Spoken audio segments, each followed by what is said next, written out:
कर्पूर गौरम करुणावतारम संसार सारम भुजगेन्द्रहारम सदा वसंत। गुरु शिष्य चारशाळी ओडिशार अगणित छात्र छात्री शिक्षक शिक्षयित्री बंधु माने एवं साहित्य रसपिपासु समस्त व्यक्ति विशेष महान बाबू स्वागत करुचे। आज आमे बेला अस्वस्थ बटवृक्ष गल्प तार द्वितीय भाग आलोचना करने जाऊँ। मो साथी अच्छा निराकार स्वाई एवं गोदावरी संध्या महोदय। आज ए विषय आलोचना करी निराकार स्वाई। मु अनुरोध करी कवि गोदावरी संध्या से सम्यक सुचारू देवे एवं कार्यक्रम को आगे देवे। जय श्री जगन्नाथ। आज गुरु शिष्य चाटशाला समस्त को अभिनंदन एवं कृतज्ञता ज्ञापन करुछि। अगणित शालग्राम तुल्य कुणाकुनी विद्यार्थी विद्यार्थिनी माने एवं गुरुकुल एवं साहित्यानुरागी समस्त व्यक्ति वर्गन को मो संवर्धना ज्ञापन करुछि, बधाई जनाऊछि, कृतज्ञता ज्ञापन करुछि। आज कार्यक्रम को आज कार्यक्रम होउछि आमर बेल अश्वत्थ बटवृक्ष एवं यही गल्प को रचना करिसंते आमर रवि पट्टनायक स्वनाम धन्य गाल्पिक। यहा को गत कालांशरे अति सुंदर भावरे वर्णना करथिले श्रद्धेय निराकार सार, मोर निराकार भाई। एवं आज तार द्वितीय अधिवेशन आरंभ करिवे। मु कहि रखे प्रथम अधिवेशन रे मुख्य चरित्र हेउछन्ते नटवर बाबू।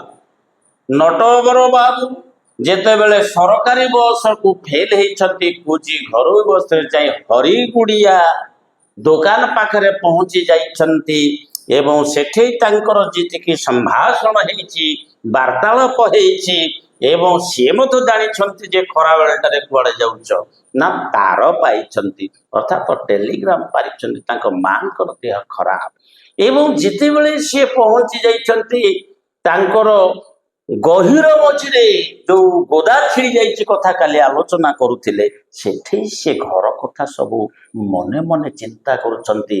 अंतत मु गला पर्यंत किछि अघटन घटी न ताउ एवं तांको मांकर कथा एवं तांको छुआ पिलांकर कथा से गोटे समन्वय रक्षा करिके आलोचना करुछन्ति जे मो मा मो पई कोन करिछि, मो पिलाक पई मु कोन करिछि एवं आज केमिति मो छुआ पिला गुड़ाक मो मार गुण धरलेनि कि मो गुण धरलेनि बेली आज गोटे संदिग्ध जीवन यापन करुछन्ति।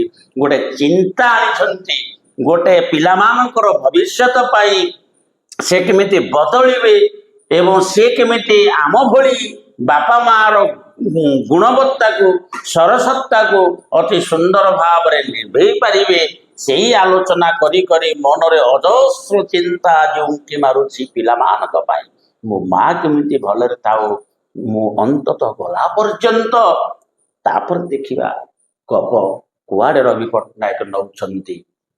वर्तमान आरंभ करिवे निराकार भाई। धन्यवाद।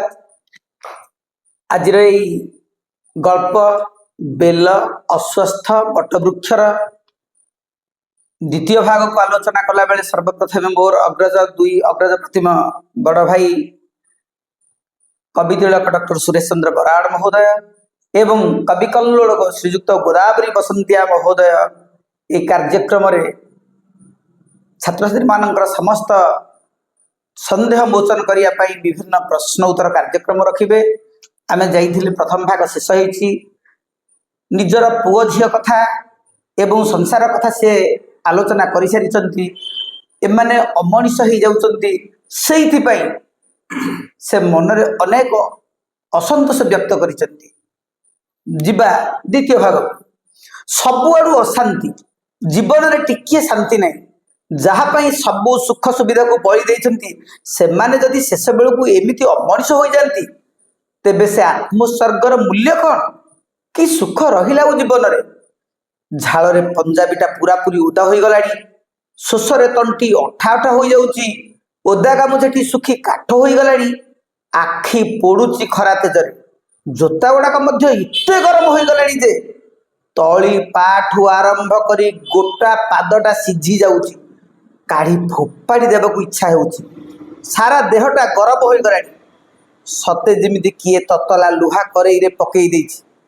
हाँ संसारटा कौन ततला लुहा करई तो जीवन सारा खाली एमिति भाजी हवा कथा सुख काई शांति काई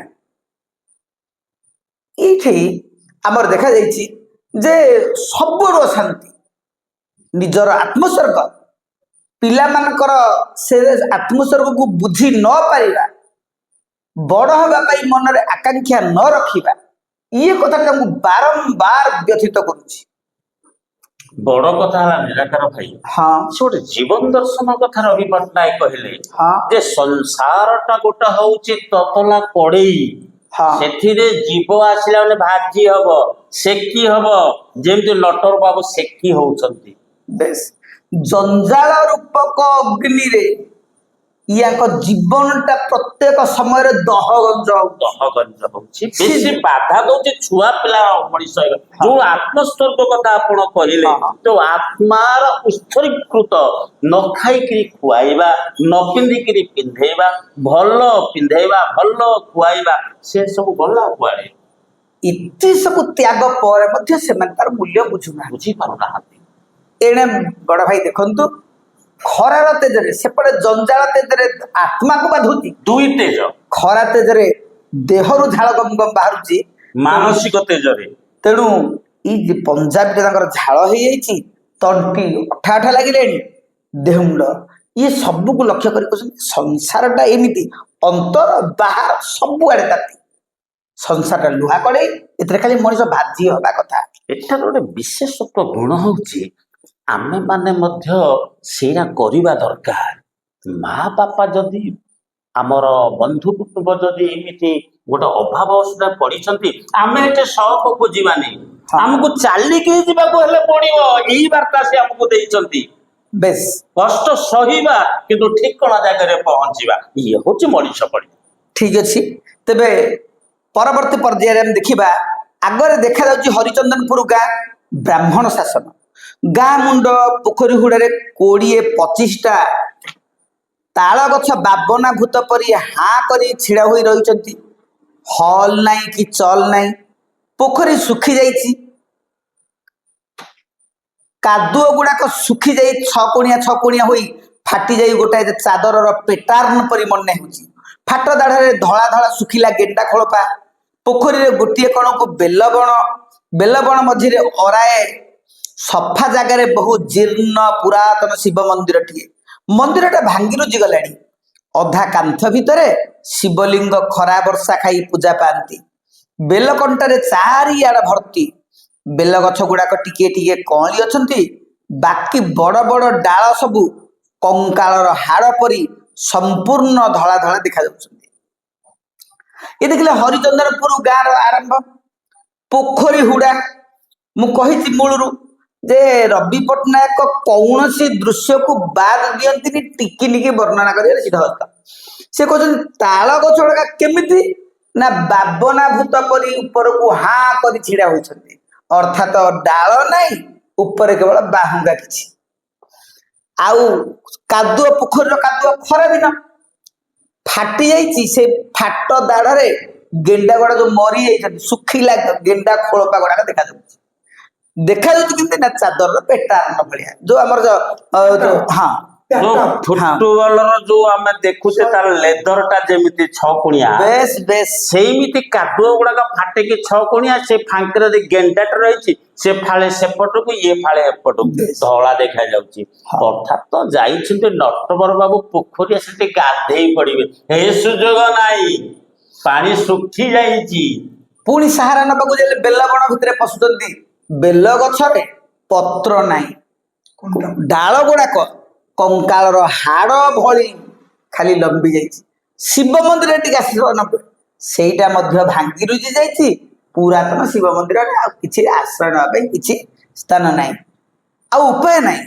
ନଟବର ବାବୁ ସେଇ ବେଲବଣ ଭିତରେ କଣ୍ଟା ଆଡ଼େଇ ପଶିଲେ। ଟିକେ ବିଶ୍ରାମ ଦରକାର, ଟିକେ ଭଲ କରି ଛାଇ ନାହିଁ, ତଥାପି ଗଛ ଗଣ୍ଡି ତଳକୁ ଆଉଜି ବସିଲେ। ସେ ମୁଣ୍ଡରେ ଗାମୁଛା କାଢି ଦେହ ମୁଣ୍ଡ ପୋଛି ହୋଇ କିଛି ସମୟ ବସି ରହିଲେ। ନା, ଆଉ ବସି ରହିଲେ ଲାଭ ନାହିଁ। ଶୋଷରେ ତଣ୍ଟି ଅଠା ଅଠା ହେଲାଣି। ଶାସନ ଭିତରେ ପଶି ମନ୍ଦାଏ ପାଣି ନ ପିଇଲେ ଆଉ ଜୀବନ ରହିବ ନାହିଁ। ସେ ଧୀରେ ଧୀରେ ଉଠି ଗାଁ ଭିତରେ ପଶିଲେ। ଦେଖନ୍ତୁ, ଆଶ୍ରୟ ଯେତେବେଳେ ବିପଦ ଆମକୁ ପଡୁଛି, କେମିତି ତାର ସଖା ସହୋଦର ଧରିକି ଆସେ। ଟିକେ ଆଶ୍ରୟ ମଧ୍ୟ ନେବା ପାଇଁ ବାଟରେ ଛାଇ ନାହିଁ, ବେଲ ଗଛର ଛାଇ ନାହିଁ। ବାଧ୍ୟ ହୋଇକି ନଥାଉ ପଛେ ଟିକେ ଖାଲି ଝାଳ ମାରିବା ପାଇଁ ବସିଲେ ଯେ ଓଦା ଗାମୁଛାକୁ ପୋଛିଲେ, କିନ୍ତୁ ତଣ୍ଟି ଅଠା ହେଟା ହେଲା। ସେ କହିଲେ ନାହିଁ, ଯିବା। ଶାସନ ଅର୍ଥ ବ୍ରାହ୍ମଣ ଶାସନ। ସେତେବେଳେ ରାଜା ମହାରାଜା ମାନେ ମନ୍ଦିର ମାନଙ୍କରେ ପୂଜା ଏବଂ ଗାଁରେ ହୋମ ଯଜ୍ଞ କରିବା ପାଇଁ ଶାସନ ସବୁ ପ୍ରତିଷ୍ଠା କରୁଥିଲେ। ଏଠି ଶାସନୀ ବ୍ରାହ୍ମଣ ମାନଙ୍କୁ ଆଣି ରଖୁଥିଲେ, ଖଞ୍ଜା ଖଞ୍ଜା। ହଁ, ତେଣୁ ସେ ଯାଇକି ପଶିଲେ ଗାଁ ଭିତରେ। ପ୍ରତି ଶାସନୀ ଯୋଉ ବ୍ରାହ୍ମଣ ଶାସନ, ବ୍ରାହ୍ମଣ ଶାସନର ଗାଁ ମୁଣ୍ଡରେ ପ୍ରାୟ ଶିବ ମନ୍ଦିର ଥାଏ। ହଁ, ତେବେ ଏଥିରୁ ଜଣା ପଡୁଛି ଏଇ ଯୋଉ ଶାସନ ହରିଚନ୍ଦ୍ରପୁର ଗାଁ, ଶାସନ ହରିଚନ୍ଦ୍ରପୁର, ଏ ଲୋକମାନେ ସମସ୍ତେ ବୋଧେ ବାହାରକୁ ଚାଲି ଯାଉଛନ୍ତି ଚାକିରି ଉଦ୍ଦେଶ୍ୟରେ। ତେଣୁ ଶିବ ମନ୍ଦିରର ଦାୟିତ୍ୱ କେହି ନଉନାହାନ୍ତି। ଗାଁ ମୁଣ୍ଡରେ ବନ୍ଧୁ ଷଡଙ୍ଗୀଙ୍କର ବାଉଁଶ ବାଡ଼ି, ଗଛରେ ଗୋଟିଏ ହେଲେ ପତ୍ର ନାହିଁ। ଠୁଙ୍ଗା ଠୁଙ୍ଗା ଲମ୍ବ ଲମ୍ବ ଗଛ ଗୁଡାକ ବିନା ପବନରେ ଦୋହଲୁଛନ୍ତି। କଣ୍ଟା କଣ୍ଟା ଭର୍ତ୍ତି ବାଉଁଶ କଣି ଗୁଡାକ ରାସ୍ତା ଉପରକୁ ଅଧେ ମାଡ଼ି ଆସି କଙ୍କାଳର ଆଙ୍ଗୁଳି ପରି ଦେଖାଯାଉଛନ୍ତି। ସାମାନ୍ୟ ପବନରେ ଶୁଖିଲା ବାଉଁଶ ପତ୍ର ଗୁଡାକ ସଁ ସାଁ କରି ଉଡ଼ି ଆସୁଛନ୍ତି। ବାଉଁଶ ବାଡ଼ି ଶେଷକୁ ମନ୍ଦିର, ତା ଆଗରେ ମଧୁ ତିଆଡ଼ିର ଘର, ମନ୍ଦିରର ପୂଜକ, ତା ପଛକୁ ପଛ ଘରକୁ ଘର ଲମ୍ବିଛି। କେଉଁ କାଳର ପୁରୁଣା ମନ୍ଦିର, ଧଉଳା ହୋଇନାହିଁ ବୋଧ ହୁଏ 20-25 ବର୍ଷ ହେଲା। ବୈଶାଖର ଖରାରେ ମନ୍ଦିର ଉପରର ଶିଉଳି ଗୁଡାକ ଫାଟି ଫାଟି ଚକଡା ଚକଡା ହୋଇ ଅଧେ ଖସି ଅଧେ ଲାଗି ରହିଛି କାଛୁ ବକଳା ପରି।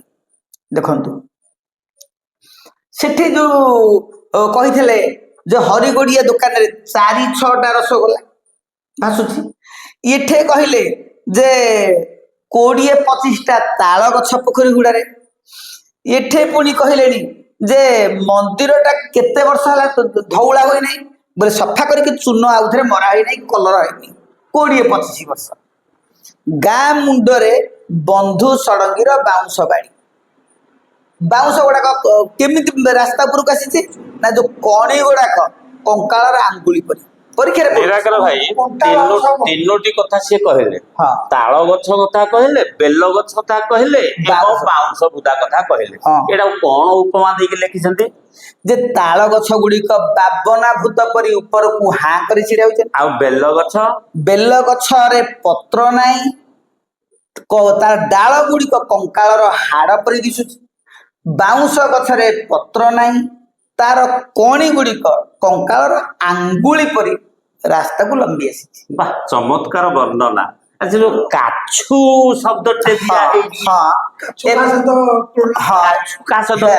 ଏବେ ତ ହୁଏତ ପିଲାମାନେ ବିଭିନ୍ନ ଟୀକା ଖାଇଲେଣି, ଆଉ ସେଇ ପୂର୍ବର ଯୋଉ କୁଣ୍ଡିଆଣି ଘା ସେଟା ନାହିଁ। ଯଦି ପିଲାମାନେ କେବେ ଭୋଗିଥିବେ ଜାଣିଥିବେ, ଘା ଗୁଡାକ ଚାରିଆଡେ ସତେ ଘା ହବ। ଯେତେବେଳେ ଶୁଖିଲା ବେଳକୁ ଅଧା ଅଧା ଖୋଳପା ଲୁଚେଇ ହେଇଥିବ, ଅଧା ଲାଗିଥିବ, ଖଣ୍ଡିଆ ହେଇଗଲା ଭୟ ଅଛି, ସେ ଲାଗିଥିବ। ଯୋଉ ଗୁଡାକ ଶୁଖି ଆସିଲାଣି ସେ ଉପରକୁ ଟେକି ହେଇଥିବ। ଓ ମନ୍ଦିରର ଶିଉଳି ଗୁଡିକ ଖରାରେ ସେଇଭଳି ଦେଖାଯାଏ। ଚମତ୍କାର ବର୍ଣ୍ଣନା। ତେଣୁ ଏ କାଛୁ ଭଳିଆ ଇଏ ଅଛି। ତାପରେ ନଟବର ବାବୁ କହିଲେ କଣ, ମନ୍ଦିରର ପୂଜାରୀ ମଧୁ ତିଆଡ଼ିର ଘର। ନଟବରବାବୁ ଆଉ ଗୋଟେ ଚରିତ୍ର ଆସିଲା ଆଉ ଗୋଟେ ମଧୁ ତିଆରି। ହଁ ଦିଟା କଥା ମନେ ରଖିବେ। ଆଚ୍ଛା ତ୍ରିପାଠୀଟା ତିଆଡ଼ି କି?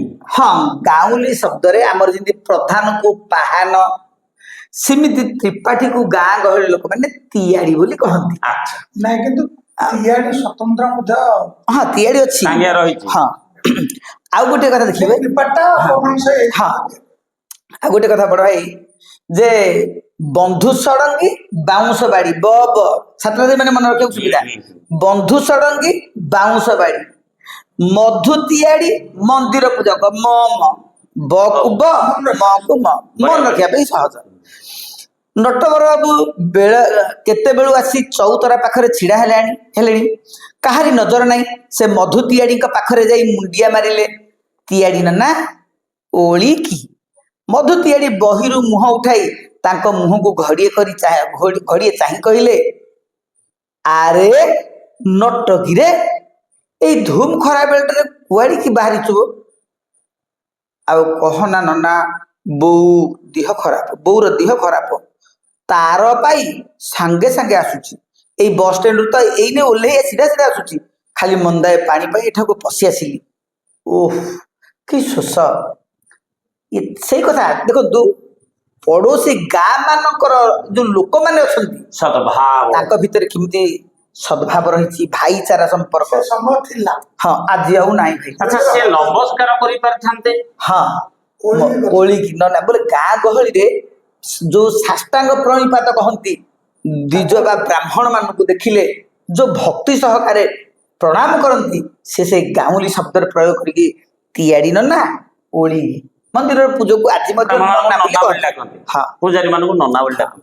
ମଧୁ ତିଆଡ଼ି ପାଖରେ ଲୁଙ୍ଗୁରୁ ପୁଙ୍ଗୁରୁ ହେଉଥିବା ଗୋଟାଏ ଅଧା ଲଙ୍ଗଳା ଟୋକାଟିକୁ ଡାକି କହିଲେ, ହଇରେ ପରି, ଗଲୁ ଲୋଟାଏ ପାଣି ଆଣିଲୁ। ମନ୍ଦିର ବନ୍ଦ ଅଛି, ଖୋଲା ହେବ ଯାଇ ସନ୍ଧ୍ୟା ବେଳକୁ। ଠାକୁର ଗମ୍ଭୀରାରେ ପାଣି ପିଇ ସାରି ନଟବର ପାହାଚ ଉପରେ ଠାକୁରଙ୍କୁ ମୁଣ୍ଡିଆ ମାରି ଗୁହାରି ଜଣେଇ ପୁଣି ବାହାରି ପଡ଼ିଲେ। ଛାଇ ତଳୁ ଖରାକୁ ବାହାରି ଆସିଲା ପରେ ଖରାଟା ଯେମିତି ବେଶୀ କଷ୍ଟ ଦେଉଛି, ଜାଲୁ ଜାଲୁଆ ଦିଶୁଛି। ଜାଲୁଆ ସୁରେଶ ଭାଇନା। ଜାଲ ଯେମିତି, ଜାଲର ଦୃଶ୍ୟଟା କ୍ଲିୟର ଜଣା ପଡେ ନାହିଁ। ବେଶୀ ମାନେ ଅନ୍ଧାରରୁ ଆଲୋକ ହଠାତ୍ ପଳେଇଲେ ମତେ ସେମିତି ଠିକ ଦେଖାଯାଏ, ଏ କଥା। ଦ୍ୱିତୀୟ କଥା, ବେଶୀ ଖରା ହେଇଗଲେ ଆଖି ଉପରେ ଯୋଉ ଆମର ତରଳ ପଦାର୍ଥଟା ଆଖି ପତାଟାକୁ ଗତିଶୀଳ କରୁଛି, ସେଟା ଶୁଖିଯାଏ। ଫଳରେ ଠିକ ରୂପରେ ଦୃଶ୍ୟ ଦେଖାଯାଏ ନାହିଁ। ତାକୁ ଆମେ ଜାଲୁ ସ୍ପଷ୍ଟ ଭାବରେ ନଦିଶିଆ। ସ୍ପଷ୍ଟ ଭାବରେ। ହଁ ତ ଆମେ ଆଉ ଗୋଟିଏ ପ୍ରସଙ୍ଗ ମଝିରେ ଛାଡ଼ିଦେଲେ, ଯେ ମଧୁ ତିଆଡ଼ି ଯେତେବେଳେ ମନ୍ଦିରର ପୂଜକ ସେଠି କ'ଣ କରୁଥିଲେ, ଏ ପ୍ରସଙ୍ଗଟିକୁ ଆମେ ଟିକିଏ ଅତିକ୍ରମ କରି ଯାଇଛେ। ସେଇଟା ହଉଛି, ସେ ପ୍ରସଙ୍ଗଟି ହେଲା, ମନ୍ଦିର ଚଉତରା ଉପରେ ପଶାପାଲି ପଡ଼ିଛି। 10-12 ଜଣ ଘେରି ବସିଛନ୍ତି ଚାରିଆଡ଼େ। ମଝିରେ ମଝିରେ ହୋ ହୋ ହୋଇ ଚିତ୍କାର ଉଠୁଛି ଗୋଟାଏ ବଢିଆ ଦାନ ପାଇଁ। ଚଉତରା ଭିତରେ ପାଖ କଣକୁ ବଉଳ ଗଛ ଛାଇରେ ଚକା ମାଡ଼ି ବସି ମଧୁ ତିଆଡ଼ିଏ ଭାଗବତ ପଢୁ ପଢୁ ଇଆଡ଼େ କାନ ଡେରି ଦାନ କଥା ବୁଝି ନେଇ ଗୋଟାଏ ମନ୍ତବ୍ୟ କରି ପୁଣି ଆଉ ଥରେ ପଢ଼ାରେ ମନ ଦେଉଥାନ୍ତି। ଦେଖନ୍ତୁ ଏଇଟା ଯଦି ଦୃଶ୍ୟଟା କେମିତି, ହଁ 10-12 ଜଣ ପଶା କରୁଛନ୍ତି। ଆଜିକାଲି ସେ ପଶା ଖେଳ ପ୍ରାୟତଃ କୋଉଠି କେମିତି ଶାସନୀ ଗାଁରେ ଥାଇପାରେ, କିନ୍ତୁ ଆମ ଗାଁ ଗହଳିରେ ପ୍ରାୟ ସେ ଖେଳ ଆଉ ହଜିଗଲାଣି ଧୀରେ ଧୀରେ। ଏମିତି ଅନେକ ଖେଳ ତ ତଥାପି ଆମର ବାଙ୍କତର ପଟେ ଆମ ସାର୍ ମାନେ ଖେଳୁଛନ୍ତି। ମୋବାଇଲ ଆଉ ଟିଭି ହଁ ର ପ୍ରାବଲ୍ୟ ଯୋଗୁଁ ସେଟା ହଜିଗଲାଣି। ତା ଜାଗାରେ ତାସ ଖେଳ ବା ସାର ଖେଳ ତା ଜାଗା ନେଇ ବହୁଳ ଭାବରେ ଚାଲିଛି। ଆଉ ଆମର ବାଉଁଶିଆରେ ହୁଏ। ବାଉଁଶିଆରେ ଏପଟେ ଆମର ଶାସନୀ ଗାଁ ମାନଙ୍କରେ ହୁଏ। ତେଣୁ ଏଇଠି ଯେମିତି ମଝିରେ ମଝିରେ ଭାଗବତ ପଢି ବଢିଆ ଦାନଟିଏ ଆଡେ କାନ ଡେରି କିଛି ମନ୍ତବ୍ୟ ଦେଇ, କେମିତି ନା, ନମଇ ନୃସିଂହ ଚରଣ ଅନାଦି ପରମ କାରଣ। ଆରେ ପୁଅ ଦାମ, କଣ କିରେ ଖେଳ ପଡିଲା? ନା ମୋର ଦରକାର 6-3 ନହେଲେ ନା ମୋର ପାଚିବ। ଚଲା। ନୀଳଜୀ ମୁତ କଳେ ବର ଦେବ ମାନବେ ଗୋଚର। ଏଇମିତି ମଝିରେ ମଝିରେ ଅଟକି ଗୋଟେ ଭଲ ଦାନ ପଢିବାର ବୁଝି ଖବର ବୁଝିଲେ ପୁଣି ଭାଗବତ ପଢାଏ ମନ ଦେଲେ। ସେଠାରେ ପୁଣି ଗୋଟେ ଶବ୍ଦ ବୁଝିଲେ, ଅଧା ଲଙ୍ଗଳା ଟୋକାଳା ଲୁଙ୍ଗୁରୁ ପୁଙ୍ଗୁରୁ ହେଇକି ବୁଲୁଥିଲା। ଅଧା ଲଙ୍ଗଳା ବୋଲେ ପ୍ୟାଣ୍ଟ ଖାଲି ପିନ୍ଧିଦବ ଆଉ ଗଞ୍ଜି ନାହିଁ କି ସାର୍ଟ ନାହିଁ। ଗାଁ ଗହଳିରେ ଏଇ ଦୃଶ୍ୟ ମଧ୍ୟ ହଁ ଏଡେ ବୁଲୁଥିଲା, ତାର କୌଣସି ଲକ୍ଷ୍ୟ ନାହିଁ। ତାପରେ ଏଠିକି ଆମେ ଆସିବା ଯେ ସେଠି ଠାକୁର ଗମ୍ଭୀରା ଭିତରେ ଅର୍ଥାତ ପୂଜା ସାରିକି କବାଟ ପଡିଯାଇଛି, ସେଟାକୁ ଗମ୍ଭୀରା କହନ୍ତି। ଆଉ ଖୋଲା ହବନି, ଉପର ସନ୍ଧ୍ୟା ଆସିକି ଯାଇକି ଖୋଲା ହବ। ତେଣୁ ଇଏ ପାଣି ମନ୍ଦେ ପରି ଆଣିଦେଲା, ଲୋଟାରେ ବୋଲେ ଢାଳରେ ପିଇ ଦେଇ ପୁଣି ଚାଲିଲେ। ଠାକୁରଙ୍କୁ ପ୍ରାର୍ଥନା କରି ଆସିଛନ୍ତି, ବୋଉକୁ ଭଲ କରିଦିଅ ଠାକୁରେ, ନହେଲେ ଅନ୍ତତଃ ମୁଁ ଯିବା ପର୍ଯ୍ୟନ୍ତ ସେ ଯେମିତି ବଞ୍ଚିଥାଉ। କିନ୍ତୁ ସେ ପ୍ରାର୍ଥନାରେ ଯେମିତି ବିଶ୍ୱାସ ନାହିଁ, ସେ ଡାକିବାରେ ପ୍ରଗାଢ ଆକୁଳତା ବି ନାହିଁ। କେମିତି ଗୋଟାଏ ଲୋକ ଦେଖାଣିଆ ଅଭ୍ୟାସ, ଗତାନୁଗତିକ ପରମ୍ପରାର ପୁନରାବୃତ୍ତି। କାହିଁକି ଏମିତି ହେଉଛି? କାହିଁକି ସେ ପ୍ରାଣ ଭରି ଆକୁଳରେ ଡାକି ପାରୁନାହାନ୍ତି? ନଟବର ନିଜେ ଗୋଟାଏ ଅସ୍ୱସ୍ଥରେ ଛଟପଟ କରି ଉଠିଲେ। ଏଇ ପ୍ରଚଣ୍ଡ ଖରାରେ ବି ଦେହଟା ତାଙ୍କର ଶୀତେଇ ଉଠିଲା। ଅର୍ଥାତ ସେ ଠାକୁରଙ୍କୁ ଯୋଉ ମନ ଭରି ଡାକିବା କଥା ବୋଉକୁ ଭଲ କରିଦେବା ପାଇଁ, ସେ କାହିଁକି ଡାକି ପାରୁନାହାନ୍ତି? ସେ ଆଶଙ୍କା କଲେଣି, ମୁଁ ଏଇଥିପାଇଁ ବୋଧେ ଡାକି ପାରୁନି, କିଛି ଗୋଟେ ଘଟଣା ଘଟିଯିବ କି? ଅର୍ଥାତ ବୋଉ ମୁଁ ଗଲା ବେଳକୁ ଆଉ କହିପାରୁନାହାନ୍ତି। ସେ ଭାବନାରେ ତାଙ୍କ ଦେହ ମାନେ ରୋମ ଟାଙ୍କୁରି ଉଠୁଛି, ତେଣୁ ଦେହ ଶୀତେଇ ଯାଉଛି। ଗରମରେ ବି ଦେହ ଶୀତେଇ, ହଁ ଶୀତରେ ବି ଦେହ ଶୀତେଇ ଉଠିବ। ଅତିଶୟ ଗରମ ହେଇଗଲେ ହଁ ଦେହ ଶୀତେଇ। ଏଇ ଅତ୍ୟଧିକ ଗରମରେ ସବୁ କୂଅ ପୋଖରୀ ନଦୀ ଶୁଖିଗଲା ପରି ତାଙ୍କର ଅନ୍ତରର ସେଇ ବିଶୁଦ୍ଧ ଭଲ ପାଇବାର ଉତ୍ସ କଣ ଶୁଖି ଯାଇଛି? ମଧୁ ତିଆଡ଼ି କହିଲା ପରି ଏ ପାପ ଅନ୍ୟାୟ ଅନାଚାର ଭିତରେ ଠାକୁର ଆଉ କଣ ମନ୍ଦିର ଭିତରେ ବି ନାହାନ୍ତି। ସେଇଥିପାଇଁ କଣ ତାଙ୍କର ମନେ ହେଲା ଶୁଖିଲା ଥୁଣ୍ଟା ବାଉଁଶ ଓ ବେଲ ଗଛ ପରି ମନ୍ଦିରଟା ବି ସେମିତି ଭଙ୍ଗାରୁଜା ବେଢଙ୍ଗିଆ ହୋଇଯାଉଛି ଏଇ ଖରାର ଉତ୍ତାପରେ। କିନ୍ତୁ ତାର ଚେର ଲମ୍ବିଛି କାହିଁ କେଉଁ ପାତାଳକୁ, ସେଉଠୁ ରସ ଶୋଷି ଶୋଷି ସେ ଖାଲି ବଞ୍ଚି ରହିଛି। ପୁଣି ଯେତେବେଳେ ବର୍ଷା ହେବ, ପାଣିରେ ଶୁଖିଲା ମଟାଳ ମାଟି କାଦୁଅ ପଚ ପଚ ହୋଇଯିବ, ସେତିକି ବେଳେ ପୁଣି ପତ୍ର କଅଁଳିବ, ଫୁଲ ଫୁଟିବ, ତାର ଶୁଖିଲା ଡାଳ ପୁଣି ପୁରି ଉଠିବ ସବୁଜ ପତ୍ରର ମାଂସଳ ପରିପୂର୍ଣ୍ଣତାରେ, ହସ ଫୁଟିବ ଫୁଲର ପାଖୁଡ଼ା ପାଖୁଡ଼ାରେ।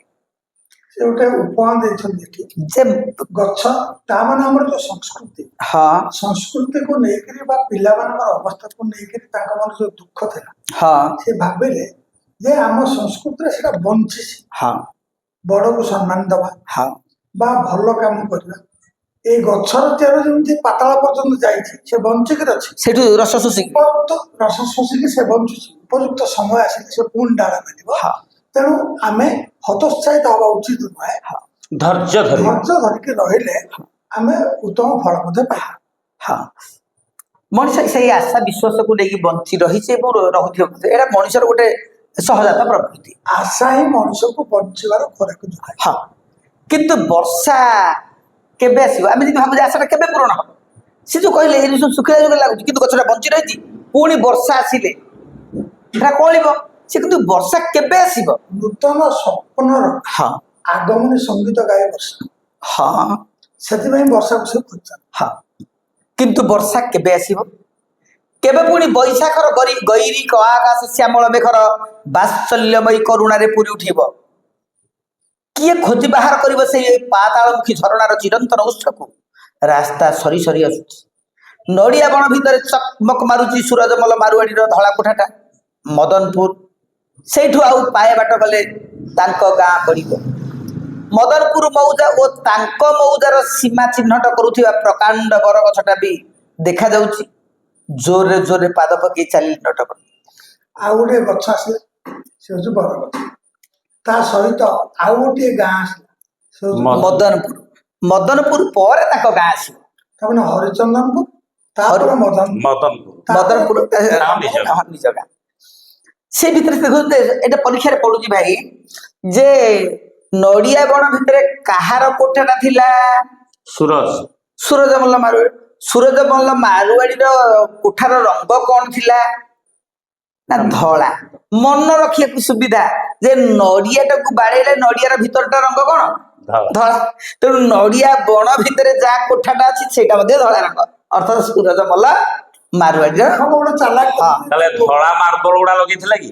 ହେଇଥାଇପାରେ ବା ଶୂନ ଧଉଳି ଥାଇପାରେ, କେହି ରଙ୍ଗ କରିଥାନ୍ତି, ତେଣୁ ଧଳା ରଙ୍ଗ ଦେଖାଯାଉଛି। ବିରାଟ ଅଶ୍ୱତ୍ଥ ଗଛଟି, ଦି ଚାରି ଜଣ ମଣିଷର କୁଣ୍ଢ ପାଇବ ନାହିଁ ଏତେ ବଡ ଗଣ୍ଡି, ଏତେ ବଡ ଗଛଟା, ଅଥଚ ଟିକିଏ ବୋଲି ଛାଇ ନାହିଁ, ଗୋଟାଏ ହେଲେ ବି ପତ୍ର ନାହିଁ, ଟିକିଏ ଟିକିଏ କଅଁଳୁଛି।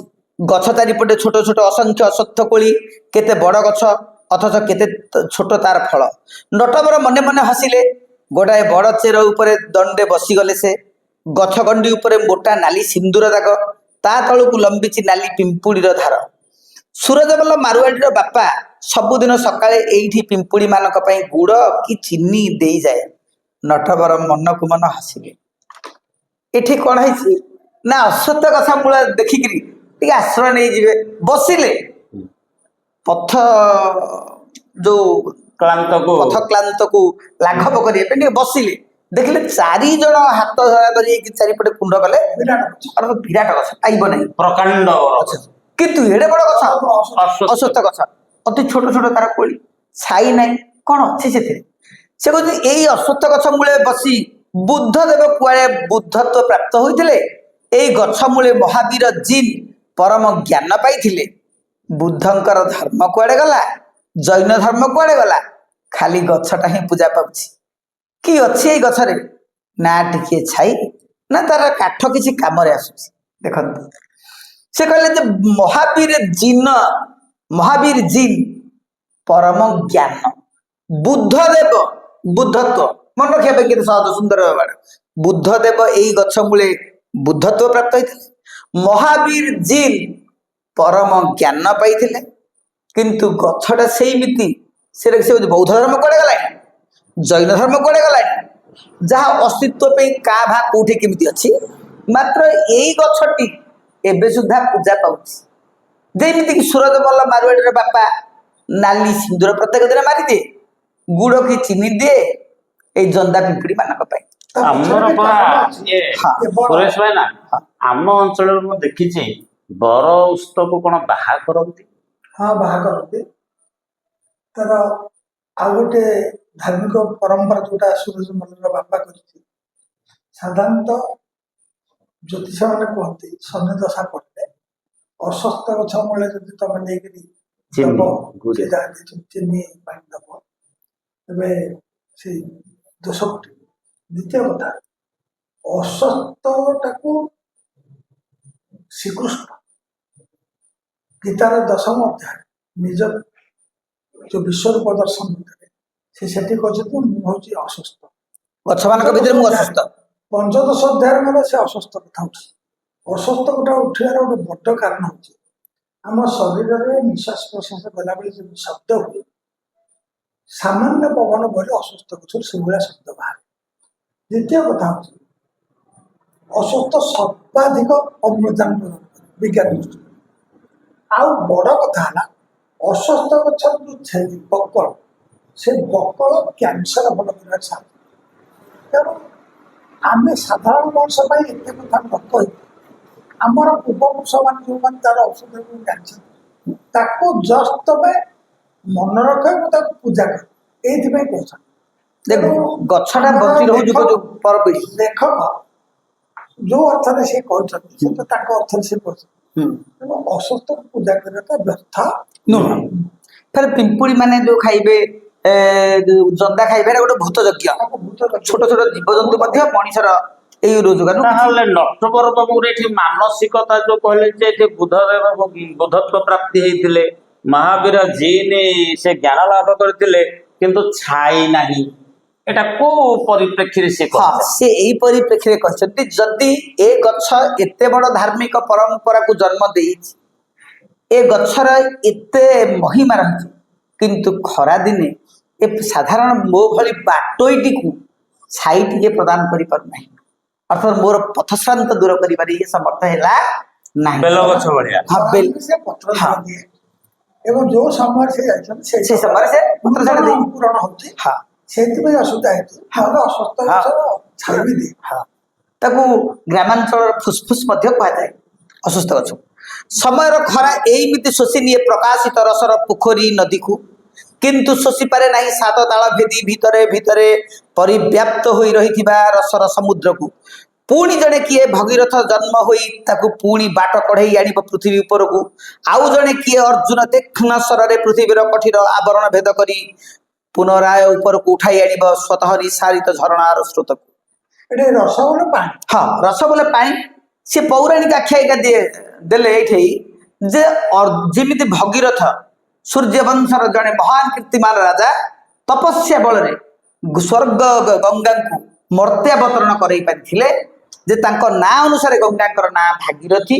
ସେ ପୁଣି କିଏ ଜଣେ ଭଗୀରଥ, ଅର୍ଥାତ୍ ସେଇଭଳି କିଏ ଜଣେ ଏଇମିତି ଆସିବ ଯେ ଏଇ ଗଙ୍ଗାର ଧାରକୁ ପୁଣି ପାତାଳରୁ ଉତ୍ସଟାକୁ ସୃଷ୍ଟି କଲେ ମୋ ଭଳିଆ ଯେତେକ ନଟବର ଅଛନ୍ତି ଆଉ ବେଶ କଷ୍ଟ ବେଶ ପାଇବେ ନାହିଁ। ଏଇଠି ଏଇଆ ତ? ତା ମାନେ ସେ ଆ ସହିତ ସୂଚନା ଦେଇଛନ୍ତି ଆମକୁ ଅଧିକରୁ ଅଧିକ ବୃକ୍ଷରୋପଣ କରିବାକୁ ପଡିବ। ହଁ ତାର ମୁଖ୍ୟ ବାଟ ଭାଗୀରଥୀ ହେବା ହଁ ଏବଂ ଆମେ ଅଧିକରୁ ଅଧିକ ଗଛ ଲଗେଇବା। ଗଛର ମାନେ ଯୋଉ ସଂଖ୍ୟା ସେତେବେଳେ ବି କମି ଯାଇଥିଲା, ଯାହା ଏଥିରୁ ମନେ ହଉଛି। ହଁ, ତାପରେ ପୁଣି ଜଣେ କିଏ ଅର୍ଜୁନ, ଯେମିତି ମହାଭାରତ ଯୁଦ୍ଧରେ ଭୀଷ୍ମ ପିତାମହ ଭୀଷ୍ମ ସରସଜ୍ଜାରେ ପଡ଼ିଥିଲେ ଏବଂ ପାଣି ପାଣି ବୋଲି ଚିତ୍କାର କଲା ପରେ ଅର୍ଜୁନ ତୀକ୍ଷ୍ଣ ନାରାଜ ଭେଦ କରି ଯେମିତି ପାତାଳ ଗଙ୍ଗାଙ୍କୁ ସିଧା ପୃଥିବୀ ପୃଷ୍ଠକୁ ଉଠାଇ ଆଣିଥିଲେ, ଗଙ୍ଗାଙ୍କର ଧାର ଭୀଷ୍ମଙ୍କର ପାଟିରେ ପଡ଼ିଥିଲା। ସେ କହୁଛନ୍ତି କିଏ ଜଣେ ଏମିତି ସାଧକ ଆସିବ ପୁଣି ଏଇ ଝରଣାର ସ୍ରୋତକୁ ପାତାଳ ଭିଦି ଯୋଉ ଗଙ୍ଗାଙ୍କର ଉତ୍ସକୁ କିଏ ପୁଣି ଆଉଥରେ ଆଣିପାରିବ। ତଥାପି ଆଶାବାଦୀ ଅଛନ୍ତି ରବି ପଟ୍ଟନାୟକ, କିଏ ପୁଣି ସେ ସମୟକୁ ଅପେକ୍ଷା କରିବା ପାଇଁ ପଡ଼ିବ। କିନ୍ତୁ ତାର ଆଗରୁ ଏଇ ଶୁଷ୍କ ଟାଙ୍ଗରା ଧୂସର ଭୂମି ଉପରେ ଶୀତଳ ଜଳ ପ୍ରକାଶ କ'ଣ କୋଉଠି ନାହିଁ? ଏଇମିତି ଭାବୁ ଭାବୁ ନଟବର କେତେବେଳେ ବରଗଛ ପାଖରେ ପହଞ୍ଚି ଯାଇଛନ୍ତି ଜାଣନ୍ତି ନାହିଁ। ହଠାତ୍ ବରଗଛ ତଳର ଶୀତଳ ଛାଇରେ ତାଙ୍କର ଚେତା ପଶିଲା, ସାରା ଦେହରେ ଯେମିତି କ'ଣ ମଧୁର ଶୀତଳ ସ୍ପର୍ଶ ଦେଇଗଲା। କି ଆରାମ! ସେ ଆଉ ଟିକିଏ ଘଞ୍ଚ ଛାଇ ତଳେ ଯାଇ ବସି ପଡ଼ିଲେ। ପ୍ରକାଣ୍ଡ ବରଗଛ ତାଙ୍କ ପିଲାଦିନରୁ ସେ ତାକୁ ଏଇମିତି ଦେଖି ଆସିଛନ୍ତି। ଏଇ କେତେ ବର୍ଷ ଭିତରେ ଆହୁରି ବଢ଼େଇ ଦେଇଛି, ପାଖକୁ କେତେ ଗୁଡ଼ାଏ ଗୋରୁ ବସି ପାକୁଳି କରୁଛନ୍ତି। କିଏ କେତେଟା ଡାଳ କାଟି ପକେଇ ଦେଇଛି, ସେ ତାରି ଚାରି ପାଖରେ ଛେଳି ଗୁଡ଼ାଏ ପତ୍ର ଛିଣ୍ଡାଇ ଖାଉଛନ୍ତି। 2-4ଟା ପିଲା ଏଇ ଧୁମ୍ ଖରା ବେଳଟାରେ ଓହଳରେ ଝୁଲି ଝୁଲି ଡାଳ ମାଙ୍କୁଡ଼ି ଖେଳୁଛନ୍ତି। ତାଙ୍କ ପାଖକୁ ଟିକିଏ ଦୂରରେ କେତେ ଜଣ ତାଙ୍କରି ପରି ବାଟୋଇ ଚାରି କାତ ମେଲେଇ ନିଘୋଡ଼ ନିଦରେ ଶୋଇ ଯାଇଛନ୍ତି। ସାରା ଗଛଟା ଭର୍ତ୍ତି ହୋଇଛି ନାନା ପ୍ରକାର ଚଢ଼େଇ। ସେମାନଙ୍କର କିଚିରି ମିଚିରି ଶବ୍ଦରେ କାନ ଅତଡ଼ା ପଡ଼ିଯାଉଛି। କିନ୍ତୁ ସବୁ ସତ୍ତ୍ୱେ ବି ଗଛଟା ଯେମିତି ତାର ସହସ୍ର ବାହୁ ମେଲେଇ ତାର ସବୁ ସନ୍ତାନକୁ ଆନନ୍ଦରେ ଆଲିଙ୍ଗନ କରି ରଖିଛି ଏଇ ମହାନ ସ୍ନେହମୟୀ ଜନନୀ ପରି। ଆଶ୍ଚର୍ଯ୍ୟ କଥା, ଲେଖକ କୁଆଡୁ ଘୁରେଇ ଗଡ଼େଇ ଆଣି ସେଇଠି ପହଞ୍ଚେଇ ଦେଇଛନ୍ତି। ଯୋଉ ଜଣେ ଆସିଲେ ଯୋଉ ଉପକାରିତାଟାକୁ ଚୁମ୍ବ କରି ପ୍ରତି ପଦର ଗୋଟେ ବୃକ୍ଷର ଉପକାରିତା ବର୍ଣ୍ଣନା ସେ କରୁଛନ୍ତି। ଏଇ ପାରାରେ ପ୍ରତି ପଦର ଗୋଟେ ଉପକାରିତା ସେ ବର୍ଣ୍ଣନା କରୁଛନ୍ତି। ତେଣୁ ଏଇ ଗୋଟିଏ ପାରା ଗୋଟିଏ ବହି, ତେଣୁ ଚୁମ୍ବକରେ ସେ ଦେଇଛନ୍ତି। ଏଇଟା ହଉଛି ଲେଖକଙ୍କର ଚମତ୍କାର। ସେ ଯେତେବେଳେ ଦେଖନ୍ତି ଶୀତଳ ସ୍ପର୍ଶରେ ଜାଣିଗଲେ ଯେ ଏଇଟା ଗୋଟେ ଆଶ୍ରୟଦାତା ଗଛ। ଦେଖିଲା ସେ ବର ଗଛ, ତା ମାନେ ସେ ଶୀତଳତା ପ୍ରଦାନ କରୁଛି, ସେ ଛାଇ ପ୍ରଦାନ କରୁଛି, ଆଶ୍ରୟ ମଧ୍ୟ ପ୍ରଦାନ ଦଉଛି ପକ୍ଷୀ ମାନଙ୍କୁ, ଖାଦ୍ୟ ବି ଦଉଛି। ଯୋଗାଉଛି। ଏମିତି ଗୋଟିଏ କଥା ସେ ସବୁ ବର୍ଣ୍ଣନା କରୁଛି। ପୁଣି ଏଇଠି ସଂଖ୍ୟା ଦେଇଛନ୍ତି, କେତୁଟା ପିଲା ଡାଳ ମାଙ୍କୁଡ଼ି ଖେଳୁଛନ୍ତି? 2-4ଟା ପିଲା। ସବୁଠି ଗୋଟେ ସଂଖ୍ୟା ଦେଇଛନ୍ତି। ତାଳ ଗଛ କେତୁଟା? 20-25ଟା। ରସଗୋଲା କେତେଟା? 4-6ଟା। ଆଉ ସିଏ କେତେ ବର୍ଷ ହେଲା ଧଉଳା ହେଇନି? 20-25 ବର୍ଷ ହେଲା। କେତେ ଜଣ ତା ସହିତ ପଶାପାଲି ଖେଳୁଥିଲେ? 10-12 ଜଣ। ତେଣୁ ପିଲାମାନଙ୍କୁ ଏଇଠି ଆମର ପରାମର୍ଶ ରହିବ, ଏଇ ଗଳ୍ପଟା ପଢିଲା ବେଳେ ସଂଖ୍ୟା ପ୍ରତି ଟିକେ ଧ୍ୟାନ ଦେବେ, ପରୀକ୍ଷାରେ ପଡୁଛି। ତେଣୁ ସେ କହୁଛନ୍ତି ଯେ ପିଲାମାନେ ଡାଳ ମାଙ୍କୁଡ଼ି ଖେଳୁଛନ୍ତି, ଗୋରୁ ଗାଈ ବସିକି ପାକୁଳି କରୁଛନ୍ତି, ଡାଳ କାଟିକି ପଡିଛି। ଏ ଡାଳ ମାଙ୍କୁଡ଼ି ବୋଲେ କ'ଣ ସାର୍? ଡାଳ ମାଙ୍କୁଡ଼ି ଅର୍ଥ ଏକ ଖେଳ ଯାହା ଗଛର ଓହଳରେ, ବର ଜାତୀୟ ଗଛର ଓହଳରେ ଯଦି ଓହଳ ନଥିବ ଅନ୍ୟ ଗଛର ଡାଳରେ ଚଢ଼ି ଆଗ ଗୋଟିଏ, ସେ ପ୍ରାଚୀନ ଖେଳ ଆମେ ପିଲାଦିନେ ଖେଳୁଥିଲୁ। ଗୋଟିଏ ବୃତ୍ତ କଟାଯିବ, ଆଉ ଆଗରେ ଗୋଟେ ଲକ୍ଷ୍ୟସ୍ଥଳ ରଖାଯିବ।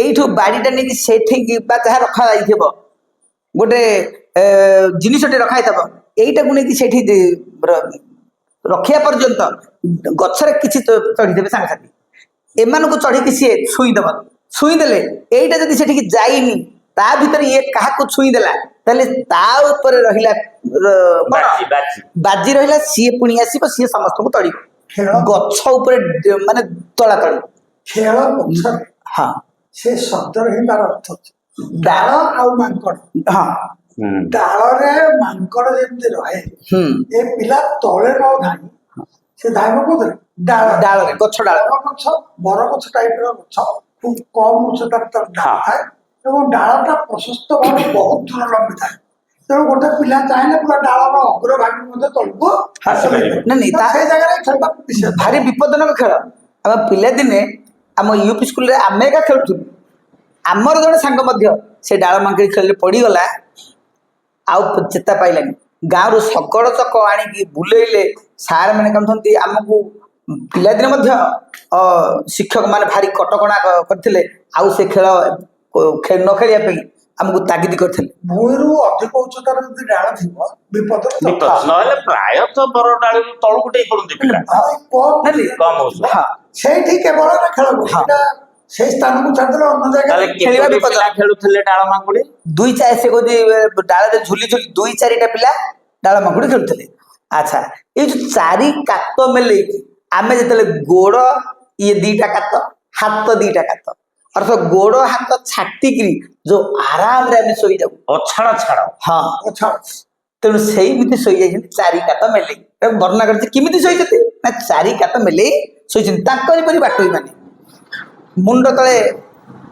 ଗାମୁଛା ଦେଇ ଗଡ଼ି ପଡ଼ିଲେ ନଟବର ଜୋତା ଗୁଡ଼ାକ କାଢ଼ି ପକେଇ ଦୂରକୁ ଥୋଇଦେଲେ ନିଆଁ ପରି ତାତିଥିଲା ସେଗୁଡ଼ାକ କାଣି ଆଙ୍ଗୁଳି କଣରେ ଗୋଟାଏ ଫୋଟକା ବାହାରିଲାଣି ଜୋତା କାଢ଼ିଦେଲା ମାତ୍ରକେ ପାଦ ଦୁଇଟା ଥଣ୍ଡା ହୋଇ ଆସିଲା ଗୋଡ଼ ଲମ୍ବେଇ ଉପରକୁ ମୁହଁ କରି ସେ ଆଖି ବୁଜିବା ଆଗରୁ ଚାରିଆଡ଼କୁ ଅନେଇ ଦେଲେ ଗୋଟାଏ ଜାଗାରେ ତାଙ୍କର ଆଖି ଅଟକିଗଲା କୋରଡ଼ ଭିତରେ ଉଠିଛି ଅଶ୍ୱତ୍ଥ ଗଛ ଆଉ ବେଲ ଗଛ ସେ ଅନେଇଲେ ଟିକେ ଆଖି ବୁଝିବା ପୂର୍ବରୁ ଚାରିଆଡ଼େ ଟିକେ ନିରୀକ୍ଷଣ କଲେ କ'ଣ ଅଛି ଗୋଟିଏ ଜାଗାରେ ତାଙ୍କ ଆଖି ଅଟକିଗଲା ଏହି ବରଗଛ କୋରଡ଼ରେ ବେଲ ଗଛ ଉଠିଛି ଆଉ ଅଶ୍ୱତ୍ଥ ଗଛ ଉଠିଛି ତାପରେ ଦେଖନ୍ତୁ ସେ ପରମ ତୃପ୍ତିରେ ଆଖି ବୁଝିଲେ ଅର୍ଥ ଖୁସି ହେଇଗଲେ ଆଖି ବୁଝିଲେ ସେଇ ମୁଦା ଆଖି ପତା ଉପରେ ଭାସି ଉଠିଲା ଗୋଟାଏ ବିରାଟ ବରଗଛ ଛବି ଅର୍ଥାତ ଆଖି ମୁଦିଲେ ତ ଯୋଉ ଆମେ ସ୍ୱପ୍ନ ଦେଖୁ ସେ ଖରା ତେଜରେ ହାଲିଆ ହେଇଛନ୍ତି ପଥ ଶ୍ରାନ୍ତ ହାଲିଆରେ ଶୋଇଛନ୍ତି ମୁଦା ଆଖିରେ ଦେଖିଲେ ବୋଲେ କ'ଣ ସ୍ୱପ୍ନ ଦେଖିଲେ ସେ ଦେଖିଲେ ଯେ ଭାସି ଉଠିଲା ଗୋଟେ ବିରାଟ ବରଗଛର ଛବି ଆଉ ସେଇ ବରଗଛଟିକୁ ଆଚ୍ଛନ୍ନ କରି ଆଉ ଗୋଟାଏ ଛବି ସେ ଛବି ତାଙ୍କ ବୋଉର କ୍ରମେ କ୍ରମେ ସେ ଛବିଟା ଲିଭିଯାଇ ଆହୁରି ଗୋଟାଏ ଛବି ଦେଖାଗଲା ସେ ଛବିଟା ତାଙ୍କ ନିଜର ଦେଖନ୍ତୁ ଯେ ବରଗଛଟା ଏଇଠି ତାଙ୍କୁ ଆଶ୍ରୟ ଦେଲା ତେଣୁ ବରଗଛର ଜାଗା ନେଉଛି କିଏ ବରଗଛଟାକୁ ଆଚ୍ଛନ୍ନ କରି ସେ ଦେଖିଲେ ଯେ ବରଗଛଟା କୁଆଡେ ମିଳେଇ ଯାଉଛି ଜଣେ ଠିଆ ହେଇଛି ସେଇ ଠିଆ ହେବା ବାଲାଟା କିଏ ବରଗଛ ବଦଳରେ ହଁ ବଦଳରେ ବରଗଛଟା ଲିଭିଗଲା ଧୀରେ ଧୀରେ ଆମର ଯେମିତି ହଁ ସିନେମାରେ ଯୋଉ ଦୃଶ୍ୟରେ ଆମକୁ ଦେଖେଇ ଦିଆଯାଉଛି ଯେ ଅପସାରଣ ହେଇକିରି ସେଠି ଗୋଟିଏ ମାତ୍ର ମୂର୍ତ୍ତି ଦେଖାଗଲା ସେଇଟା ତାଙ୍କର ବୋଉର ବରଗଛଟି ଆଶ୍ରୟଦାତା ଆଉ ଜଣେ ଆଶ୍ରୟଦାତ୍ରୀ ଆସିଲେ ସେ ଦେଖୁଛନ୍ତି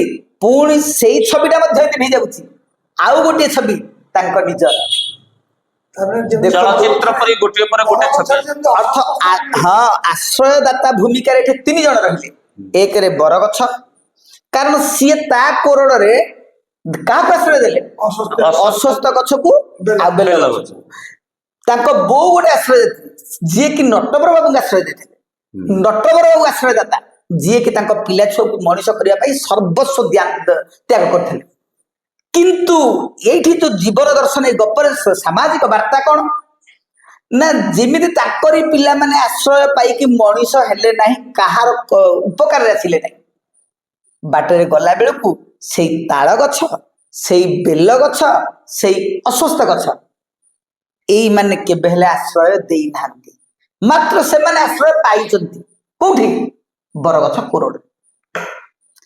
ଏଇ ଦୁନିଆଟା ଏମିତି ଅର୍ଥାତ ଉତ୍ତର ପିଢ଼ି ମାନେ ବାପା ମା ଗୁରୁ ଗୁରୁଜନ ଏବଂ ଉପକାର କରିଥିବା ଉପକାରୀ ପ୍ରତି ସମବେଦନା କୃତଜ୍ଞତା ଜ୍ଞାପନ କରନ୍ତି ନାହିଁ।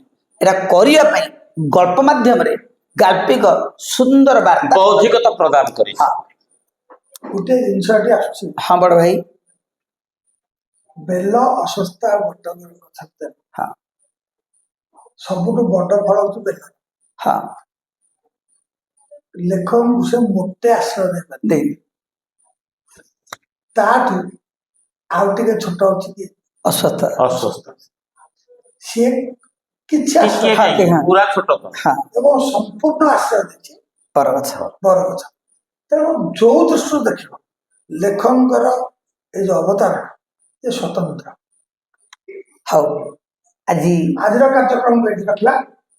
ଜୟ ଶ୍ରୀ ଜଗନ୍ନାଥ। ଜୟ ଶ୍ରୀ ଜୟ ଶ୍ରୀ ଜଗନ୍ନାଥ।